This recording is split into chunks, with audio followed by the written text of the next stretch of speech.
welcome to NBI Podcast. I'm Mari Brossard, Senior Manager, Sustainable Investments at NBI. I'm very happy to have Sarah Tunnell with us today. Sarah is a product specialist for Alliance Bernstein Sustainable Thematic Equities portfolio. The focus of today's discussion will be investing in line with the United Nations Sustainable Development Goals. Welcome, Sarah. Thank you so much for having me. At National Bank Investments, we've been using the SDG in our Sustainable ETF suite for over a year now. And some of our external managers have been using them or their predecessors, the Millennium Development Goals, for over a decade. Can you please discuss a bit about why they have so much attention from investors now? Yeah, the UN Sustainable Development Goals, or the SDGs, outline a massive social and environmental gap. They were agreed upon by 193 nations, which signals broad political consensus. Actually, the UN's economists estimated the cost to achieving these goals at roughly 90 trillion US dollars. Now, that cannot come from governments and nonprofits alone. For reference, US GDP is only about $21 trillion. And so when you compare that to the cost of achieving this agenda of 90 trillion, you can see that there's a far gap. As investors, we want to be forward-looking, and the SDGs are a tool for doing that. We know that the SDGs require private sector involvement. And so it is natural for investors to look to this agenda, again, when building their forward-looking investments. So, Sarah, how can investors practically use the SDGs in a portfolio? Yeah, there are a lot of ways that managers can use the SDGs. It really depends on, what that manager's objective is, what their expertise is, what asset class they work in. There is no one way to incorporate the SDGs. Actually, the SDGs were not even written for investors, although they have been becoming increasingly popular for investor use. And so for that reason, we need to be careful about how we use them. One way an investor could look to use the SDGs is to build an investment universe that is forward-looking, environmentally and socially positive. We do see investors choosing to do this because they understand where the world is going. They see the gaps and they want to align their investments with doing just that.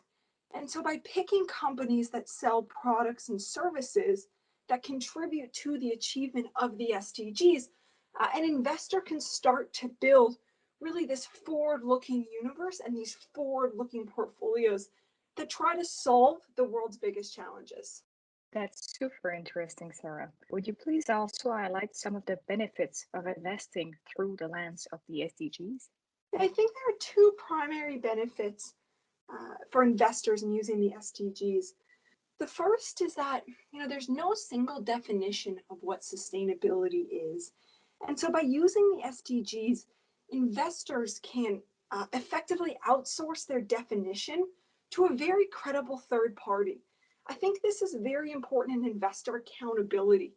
In today's world where you hear about greenwashing in the headlines, really using the SDGs as a framework for a portfolio, again, can help to clarify what it is that sustainability means to that manager. The other thing that I'll mention is that, starting with the SDGs, rather than starting with something like a benchmark to build a portfolio, helps us to be forward-looking as investors. I think sometimes portfolio managers, they build portfolios by starting with benchmarks, but benchmarks are inherently backwards looking. They show us what yesterday's winners were. The SDGs point us towards tomorrow's winners. And again, for investors looking to align their investments with where the world is going, the SDGs do provide quite a nice framework for that. So, with that credible framework and forward looking mindset, can you please give us examples of company that you've identified by using this approach? Sure. Now, the nice thing about using the SDGs as a framework to build a portfolio is that the opportunities represented really cross geographies, they cross sectors, and so investors can use them to build quite a diverse set of portfolios. Some of the companies that I'll focus on today in my examples address the world's biggest problems in areas such as healthcare and infrastructure. We can look at a company called Danaher, for example.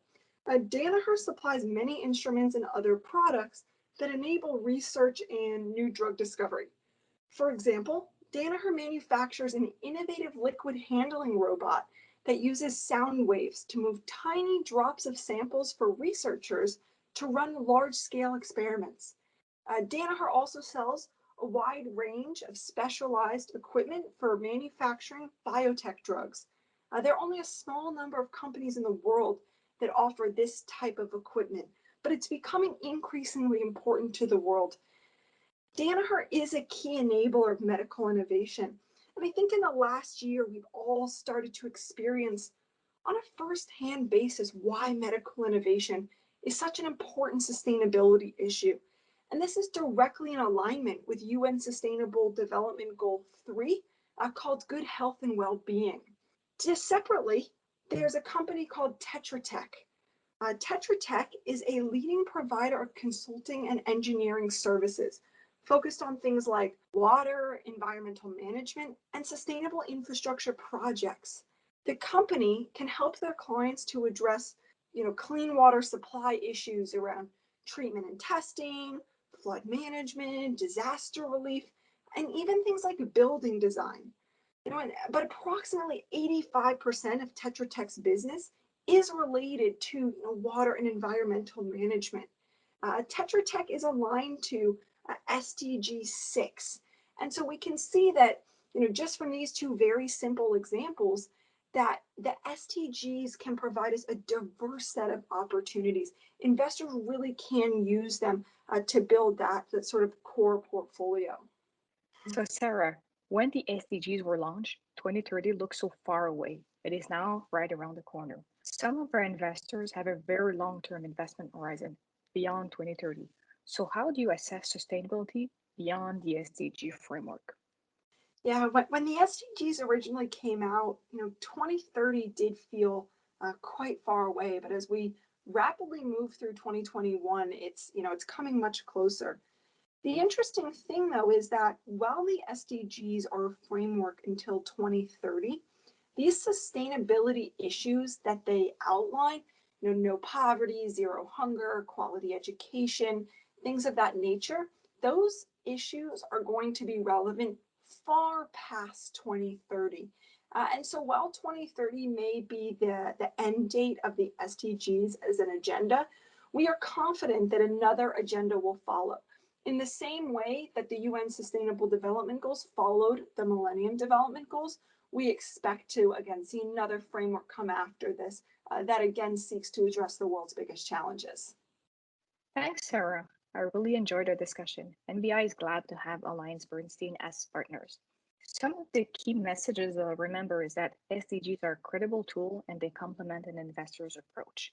They help to build a forward-looking portfolio and enables us to benefit from sustainable growth opportunities within our investment portfolio. So thanks, Sarah, for your time. We're very happy to have you on the line, and I enjoyed the discussion. Thanks so much for having me.